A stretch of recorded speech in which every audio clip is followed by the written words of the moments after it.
Pada 10 November 2025 bertepatan dengan Hari Pahlawan, Presiden Prabowo Subianto secara resmi menganugerahkan gelar Pahlawan Nasional kepada Jenderal Besar Purnawirawan Soeharto.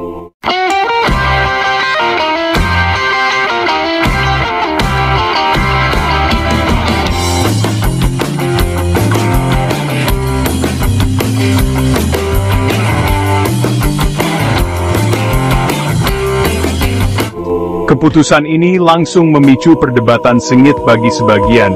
Soeharto adalah bapak pembangunan. Bagi yang lain, ia simbol pelanggaran HAM dan korupsi. Anugerah ini diterima keluarga Soeharto di tengah sorotan publik. Sementara di luar istana, gelombang kontroversi membesar. Gelar ini bukan sekadar seremoni, melainkan pernyataan politik tentang bagaimana negara memilih mengingat masa lalunya. Apakah gelar pahlawan mampu menghapus dosa masa lalu, atau justru menandai upaya menulis ulang sejarah? Pertanyaan ini kini menggema di seluruh negeri. Pemerintah menegaskan, gelar ini diberikan atas peran Soeharto dalam pelucutan senjata tentara Jepang di Yogyakarta tahun 1945, bukan karena kepemimpinannya di era Orde Baru. Penekanan ini dimaksudkan untuk memisahkan penghargaan dari kontroversi masa pemerintahannya yang penuh gejolak. Menurut narasi resmi, Soeharto muda dianggap berjasa dalam proses transisi kekuasaan dari Jepang ke Indonesia, sebuah momen penting dalam sejarah kemerdekaan bangsa. Pemerintah ingin menyoroti kontribusi spesifik ini sebagai alasan utama pemberian gelar, seolah ingin mengingatkan publik pada sisi lain dari sosok Soeharto, yang selama ini lebih dikenal sebagai penguasa Orde Baru. Narasi ini berupaya memisahkan Soeharto muda dari sosok presiden otoriter, menyoroti kontribusi awalnya bagi Republik. Namun, sejarawan menilai peran Soeharto di 1945 tidak sepenting yang digambarkan. Ini dianggap sebagai upaya memilih fragmen sejarah yang menguntungkan. Banyak ahli sejarah berpendapat bahwa pelucutan senjata Jepang adalah hasil kerja kolektif banyak pihak, bukan hanya Soeharto seorang. Dengan menonjolkan peran Soeharto, pemerintah dinilai sedang membangun narasi yang lebih positif tentang masa lalunya, meski fakta sejarahnya masih diperdebatkan. Hal ini menimbulkan pertanyaan, apakah penghargaan ini benar-benar didasarkan pada kontribusi nyata, atau sekadar upaya rekonsiliasi sejarah? Para pendukung Soeharto menonjolkan pencapaian ekonomi dan stabilitas, sementara kritik menilai justifikasi ini mengabaikan sisi gelap rezimnya. Mereka yang pro menganggap Soeharto layak dikenang, karena berhasil membawa Indonesia keluar dari krisis dan membangun infrastruktur besar-besaran. Namun, kelompok yang menolak menilai bahwa penghargaan ini berpotensi melupakan pelanggaran HAM dan represi politik yang terjadi selama pemerintahannya. Perdebatan ini memperlihatkan betapa kompleksnya warisan sejarah Soeharto di mata masyarakat Indonesia. Bagi korban dan aktivis HAM, penghargaan ini terasa seperti penghinaan dan pengingkaran atas penderitaan mereka. Keputusan ini bukan sekadar soal Soeharto, tapi tentang nilai apa yang ingin dijunjung tinggi oleh bangsa Indonesia. Penghargaan ini memicu perdebatan luas tentang bagaimana bangsa ini memandang sejarah, keadilan, dan rekonsiliasi. Apakah kita memilih untuk mengingat hanya sisi terang sejarah, atau berani menghadapi seluruh kenyataan, termasuk luka dan pelajaran pahit di masa lalu? Tak bisa membahas Soeharto tanpa menyinggung tragedi 1965-1966, awal kekuasaannya yang penuh kekerasan. Tragedi ini menjadi titik balik dalam sejarah Indonesia, mengubah arah politik dan sosial bangsa.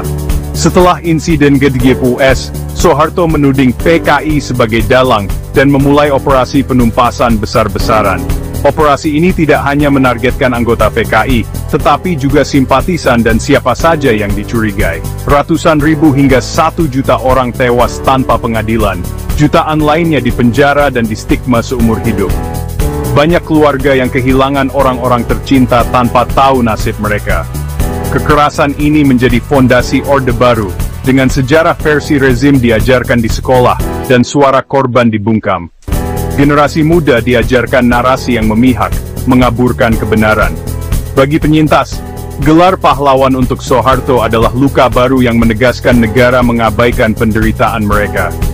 Mereka merasa sejarah telah diputarbalikkan, dan keadilan tidak pernah tercapai. Bagaimana mungkin pelaku pembunuhan massal disebut pahlawan? Keputusan ini seolah melegitimasi kekerasan masa lalu. Ini adalah penghinaan terhadap mereka yang telah menderita dan kehilangan. Ini pesan menyakitkan, nyawa korban dianggap tak berarti di mata negara. Tragedi ini harus diingat dan dipelajari, agar tidak terulang kembali. Kekerasan Orde Baru tak berhenti di 1965. Peristiwa Tanjung Priok, Talang Sari, operasi militer di Aceh dan Papua, hingga invasi ke Timur Timur, semuanya terjadi di bawah komando Soeharto. Ribuan korban jiwa, penghilangan paksa, penyiksaan, dan pelanggaran HAM berat menjadi bagian kelam pembangunan. Di Timur Timur, pendudukan Indonesia menewaskan ratusan ribu orang. Kasus-kasus ini tak pernah diusut tuntas. Pelaku tetap bebas. Korban terus menanggung trauma. Mengabaikan semua ini demi menonjolkan pembangunan adalah bentuk amnesia sejarah yang berbahaya. Sejarah kekerasan tak bisa dihapus hanya dengan gelar pahlawan. Di balik represi, Orde Baru memang mencatat pertumbuhan ekonomi pesat. Indonesia pernah dijuluki macan Asia. Program swasembada pangan, pembangunan infrastruktur, dan peningkatan taraf hidup jadi warisan positif Soeharto. Namun semua itu dibangun di atas fondasi korupsi, kolusi, dan nepotisme. Keluarga dan kroni Soeharto menguasai ekonomi, praktik KKN merajalela, dan kekayaan negara dirampok. Transparency International menobatkannya sebagai salah satu pemimpin terkorup dunia. Krisis 98 membongkar rapuhnya ekonomi Orde Baru, memicu kerusuhan dan kejatuhan Soeharto. Warisan abadi Soeharto, pemerapuh dan budaya korupsi yang masih membekas. Keputusan ini memicu gelombang penolakan dari aktivis HAM, korban Orde Baru, hingga akademisi. Aksi Kamisan, petisi online dan tagar penolakan membanjiri ruang publik. Organisasi seperti Amnesty International dan Kontras mengecam langkah pemerintah sebagai upaya pemutihan sejarah. Kepahlawanan menuntut keteladanan moral, memberi gelar pada pelaku pelanggaran HAM, dinilai merusak makna pahlawan. Polarisasi masyarakat semakin tajam, antara yang ingin move on dan yang menuntut keadilan. Ini pertarungan narasi antara sejarah penguasa dan sejarah korban. Jika negara memuliakan pelanggar HAM, pesan apa yang dikirimkan pada generasi muda? Penganugerahan gelar ini tak lepas dari sosok Prabowo Subianto, mantan menantu Soeharto, dan perwira militer Orde Baru. Prabowo sendiri dituduh terlibat pelanggaran HAM berat, termasuk penculikan aktivis pro-demokrasi. Keputusan ini dinilai sebagai upaya merehabilitasi citra Orde Baru, dan membersihkan namanya sendiri. Rencana revisi buku sejarah dan kembalinya loyalis Orde Baru ke pemerintahan, memperkuat kekhawatiran akan penulisan ulang sejarah. Bagi korban dan aktivis HAM, ini sinyal suram harapan penyelesaian kasus HAM masa lalu semakin menipis.